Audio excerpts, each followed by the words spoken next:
Today's video is going to be about the hiring and firing of bureaucrats. An important note, please do not just write what it says on the slides, write what I say. If you write just what's on the slides, you're going to be in big trouble for any tests or quizzes. Please make sure you are doing this on time. I will be stamping the homework. There are closing questions at the end. Hiring and firing is very important. The makeup of the bureaucracy is 4.4 million people directly employed, plus more for contracting. Now, just so you can see, only 0.62% of these people don't have high school degrees. 26.5% have only high school. And the majority have some form of post-secondary education.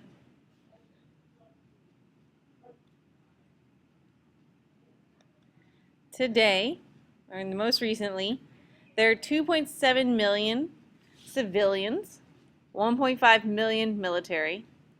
There are also 64,000 people working for the legislative and judicial branches for a total of 4.4 million, as we said. Now, the first thing is, how do you get a job in the federal bureaucracy? Don't mind the date. There are two major ways to do this. You can either do it through the competitive service or the accepted service. Now, within the cabinet, this is within the executive departments, the main agencies, the 15, the secretary for 14 out of the 15 departments, so Department of Justice has an attorney general, but the secretary who leads it has to be nominated by the president and confirmed by the Senate. This is an accepted service. This is not competitive. Assistant secretaries, who are the next most important people in the department, are also nominated and confirmed by the president. They don't just submit a resume and get an interview. These are people who the president has on his list who he wants to work for him. So he already knows these people. They get found out. They don't go to the president asking for the job. Then we have everyone else. These people are hired through the competitive service, like you would for any job. You submit your resume, you fill out an application, you may have to take some type of test, and then you get the job if you meet the requirements and are the best candidate. I work for the DC government bureaucracy, and I had to submit a resume. I had to take 4 different tests, and I had to make sure I had the right degrees. All of that is how I got the job. I then interviewed at several schools, and then I picked the one that I liked the best from the ones I got. All right. Now, how does it work inside each department? These departments are what we call a hierarchy. Now, Mayor Gray, if we're thinking about DC, or the president, if we're thinking about the United States of America, they get elected by the people. So that's how you get that job. Then, in the case of DC, the chancellor, who's in charge of the schools, they would get nominated by the mayor. Then that person gets to hire everyone else. Well, the assistant superintendent, gets hired by the chancellor. Then we have deputy superintendent, the principal here at Woodson, the assistant principals, and then, of course, all the teachers underneath the assistant principals. So if I have a problem, I can't just run up to Chancellor Kaya Henderson and tell her my problem. She doesn't care to hear from me. I talk to one of the APs. The AP might bring it to the attention of the principal if they can't solve it, who may then go up the chain. The idea is you report to the person above you. Just like in general, you guys are mostly interacting with teachers. You would rarely have to interact with people here and almost never with the people up on top.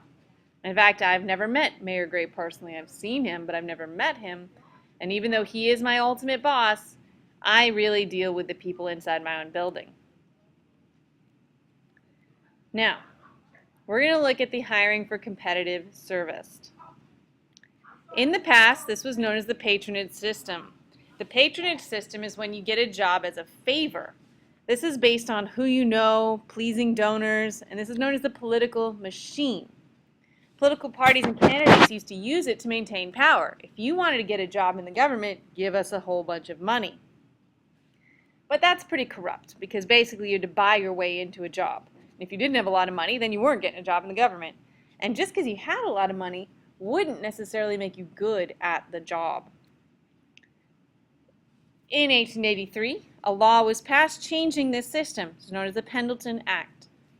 The Pendleton Act made it so that there were now a competition to get the jobs. It wasn't about who had the most money or who was the best friend with the president. It was about whether or not you actually deserved the job. Did you get the right degree? Did you have the right training? Do you have the right experience? Are you smart? Do you interview well?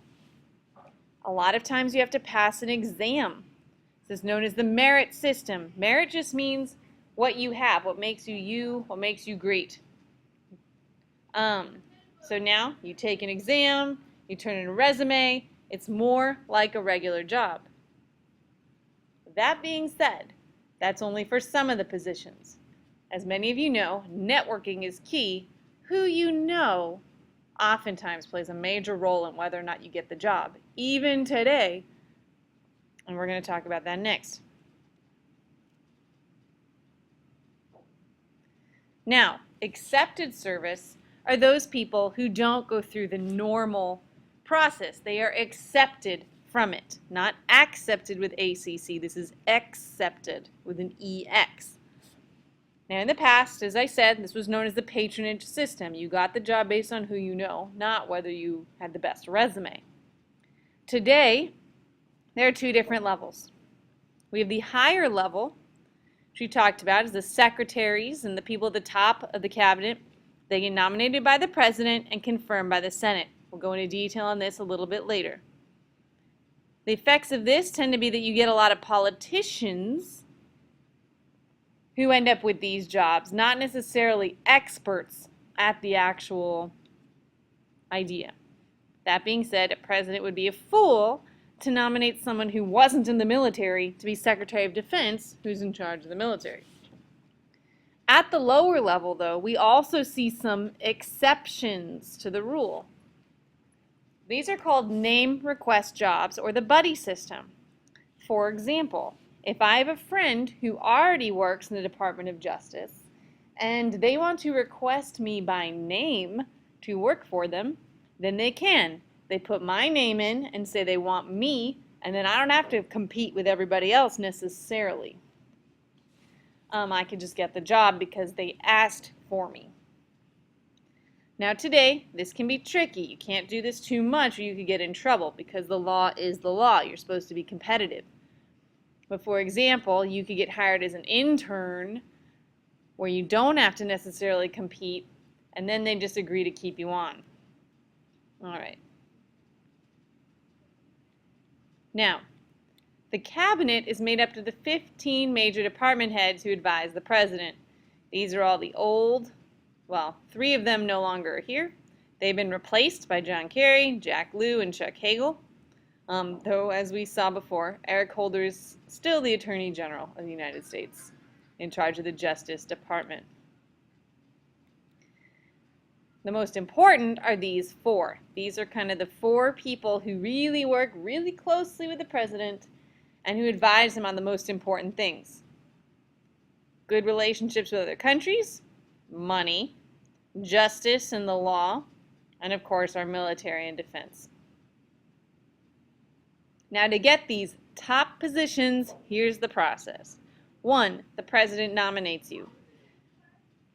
2, you go to a Senate committee. If you're in the Department of Defense and you're being nominated for the Secretary of Defense, then you are going to have to go to the committee that has to do with foreign relations. If you are going to be nominated for the Director of Health and Human Services, then you will be at the Health and Human Services Committee. There, they'll hold a hearing where you get interviewed and questioned. The committee will then hold a vote. If you pass the vote, you get debated on the Senate floor. Now remember, the Senate floor, there's unlimited debate. We call this the filibuster. You need 60 votes to end that debate. If you can't get 60 votes, then you're stuck. And if you get the majority vote, then you have the job. And you have it until the president decides he does not want you anymore. So if you make a big mistake or you disappoint the president, he could consider getting rid of you and forcing you to resign. So you always want to be loyal, work hard, get the job done. The president tells you what he wants and you make it happen. Now, the next question is, how do you fire a bureaucrat?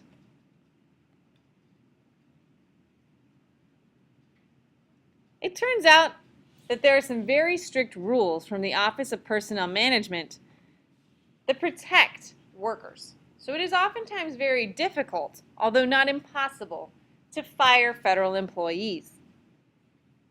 One law is called the Whistleblower Protection Act.